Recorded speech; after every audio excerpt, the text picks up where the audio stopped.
Доброе утро всем. Мы прилегли чуть-чуть.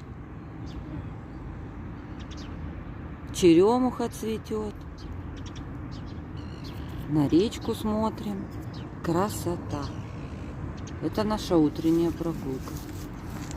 Вот она, какая красота.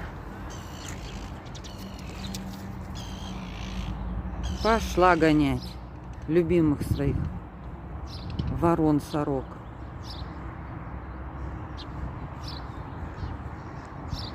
Всем хорошего дня.